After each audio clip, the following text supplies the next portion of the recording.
You ever had your ribs yanked off the smoker by a stranger in golf shoes? Yeah, that was my Sunday. It started off perfect. Blue sky, my backyard filled with the sweet smell of mesquite and slow-cooked ribs, music humming, kids laughing, and a dozen neighbors lounging with plates stacked high. It was my annual summer BBQ bash, something I've hosted for 5 years without a single complaint until this year. Enter Karen, the newly elected president of our HOA tight-lipped clipboard, and absolutely convinced she's the sheriff of suburbia. She moved in 6 months ago and declared war on anything fun. Lawn chairs on porches, violation, sidewalk chalk, graffiti, a dad trying to host a barbecue for his community. Apparently, that was an act of domestic terrorism. I'd send out invites. A week early, kept the music low, parked the cars properly, did everything right. But none of that mattered to Karen.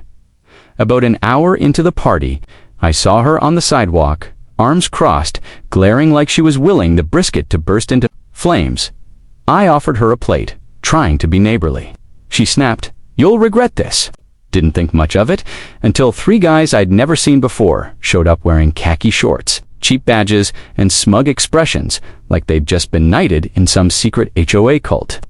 One said, "This is an unauthorized assembly." Another added, "You're in violation of HOA Article 5, subsection B."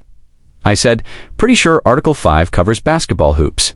But they weren't in the mood to talk. One reached for my speaker cord, another for my smoker. My cousin Marcus stepped in, and it nearly turned into a backyard brawl. Then Karen strutted in behind them like she was leading a raid. "As president, I'm enforcing immediate shutdown," she said. "Or do I need to call the authorities?" That's when I smiled. "Please do." What she didn't know was that I'd already called the police 10 minutes earlier when I saw her little goon squad coming down the street. Everything was on camera, doorbell, backyard, audio too.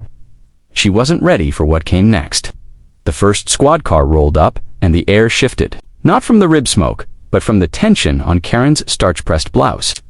Officer Ramirez stepped out, sunglasses on, calm and curious. "We got a call about a neighborhood disturbance." Karen jumped in. "Yes, officer, I'm the HOA president. This man is conducting an unauthorized event. Loud music, smoke, unregistered guests." Ramirez nodded slowly. "Unregistered guests," Karen huffed. "Per HOA policy, any gathering over 8 people requires prior approval." I stepped forward. "Officer, we're within fire code. No open flame smokers electric. Music under 65 decibels. All neighbors invited, and I called you because these men trespassed and tried to damage my property." Ramirez raised an eyebrow. "That true?" Marcus stepped up. "We've got footage." I pulled out my phone and showed them the doorbell cam, 3 men walking in uninvited. Backyard cam reaching for the speaker, the smoker, knocking over food. Karen's voice in the background, barking orders. Ramirez watched it all, his lips twitching like he was trying not to smile. Then he turned to the khaki crew. Names. One stammered, "We're with the HOA, authorized by the president." Ramirez nodded. "HOA rules aren't law. You can't enter private property without consent." Karen tried to object, quoting some clause, but Ramirez shut her down. "Ma'am, quoting bylaws doesn't give you the right to trespass. And what I just saw looks like attempted vandalism." Karen's face went beet red. "You must be joking," Ramirez chuckled. "No, ma'am, but your friends might be in a lot more trouble than you think." The mood shifted. Everyone got quiet. Karen's henchmen started backing away. One even asked if he could leave. Ramirez told him to stay put. Karen tried to pivot. "This is about community safety." "Yeah, sure it is." Then came the second cop. Officer Delgado, younger but sharp. Ramirez gave him a quick summary. Delgado walked around the backyard, sniffed the smoker, nodded at the setup, even smiled at a kid chasing bubbles. When he returned, he gave a thumbs up. "Looks like a solid cookout to me. No violations I can see." That's when Karen lost it. "This is a setup," she screamed. "He planned this to embarrass the HOA. That footage was staged." Ramirez blinked. "You think he hired actors for a fake BBQ?" Karen kept ranting. "He bribed people.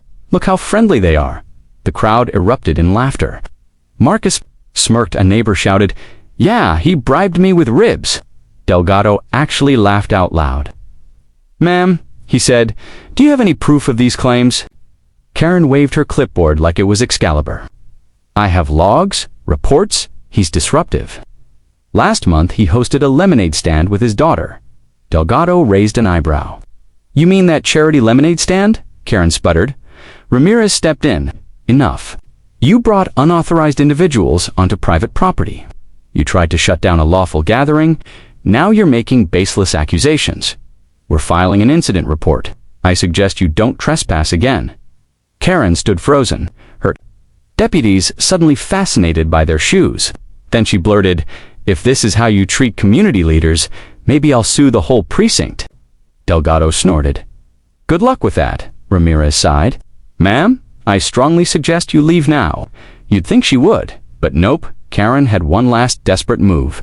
She stomped to the middle of my yard and shouted, "If the authorities won't enforce the rules, I'll issue a citizen citation. This BBQ is null and void under emergency HOA authority." Even the birds went silent.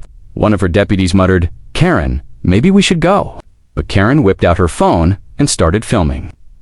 "I'm documenting every face. You're all complicit." Marcus stepped forward slowly.